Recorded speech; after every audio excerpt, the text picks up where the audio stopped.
Lecture du jour, bonjour. Ce matin c'était Actes 27 et 28 et on a terminé le livre des Actes. Tenez bon, on y est presque là, il reste juste 2-3 semaines là avant qu'on termine toute la Bible et franchement bravo. Bravo à tous ceux qui en sont là aujourd'hui, qui ont commencé en janvier dernière et qui ont presque fini. Ne lâche pas, on y est là, on voit la ligne d'arrivée là, excellent. Acte 27-28, la fin du livre des Actes avec l'histoire de Paul qui est emmené à Rome pour témoigner devant l'empereur et des péripéties de ouf. J'ai dit à Paul, c'est juste incroyable.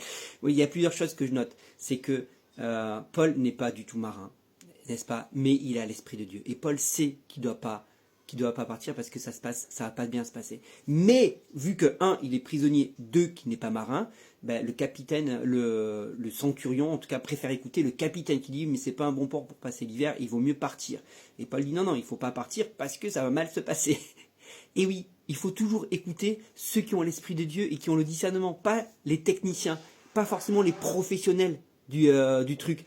Oui, les professionnels du truc peuvent avoir un bon avis, mais celui qui a l'esprit de Dieu a forcément un coup d'avance. Et c'est le cas avec Paul. Donc, soyons, bien sûr, ça ne nous empêche pas de travailler à la technique, d'être des spécialistes dans notre domaine, mais même qu'on est spécialiste dans notre domaine, ce qu'il faut toujours, c'est écouter Dieu. Ça me rappelle bien sûr l'histoire avec la pêche miraculeuse. Pierre qui a pêché toute la nuit, qui revient bredouille, et Jésus lui dit, mais jette tes filets de ce côté. Mais on a pêché toute la nuit, mais sur ta parole, jetterai le filet. Toujours écouter celui qui est inspiré de Dieu. Voilà. Bien sûr, s'assurer qu'il est bien inspiré de Dieu. Et donc, bien sûr, ils n'écoutent pas Paul, naufrage. Et là, ils veulent tuer les prisonniers. Mais parce que le centurion ne veut sauver Paul, il va tous les sauver.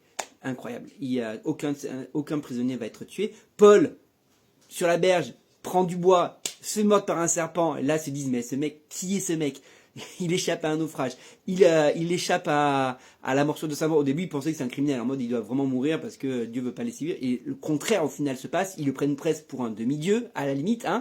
Mais ce qui est important à savoir, c'est qu'au final, Dieu avait une mission pour Paul. C'était qu'il prêche devant l'empereur. Il y en a un qui a voulu l'empêcher. On sait, il y a bien sûr l'ennemi qui a voulu empêcher Paul d'arriver à destination, mais quand Dieu a décidé de t'emmener à une destination, rien ne peut t'empêcher. Ça ne veut pas dire qu'il n'y aura pas des épreuves, ça ne veut pas dire qu'il n'y aura pas des temps difficiles, parce que le naufrage sur le bateau, ça a été compliqué. Le bateau qui se brise, il a fallu nager jusqu'à la mer, tu te fais mordre par un serpent. Ça a été des temps très difficiles, mais quand Dieu a décidé de t'emmener de l'autre côté, de t'emmener à bon port, tu y arriveras. Et c'est ça qui est important. Quand tu as une mission à accomplir, si tu es vraiment fidèle à Dieu, Dieu lui aussi va te conduire jusqu'au bout. Malgré les difficultés, même si la mort essaye de frapper, Dieu te protégera et Dieu te gardera. Moi, c'est ce que je retiens, c'est juste incroyable. Voilà. Dis-moi toi ce que tu retiens sur cette fin des actes et je te souhaite une bonne journée.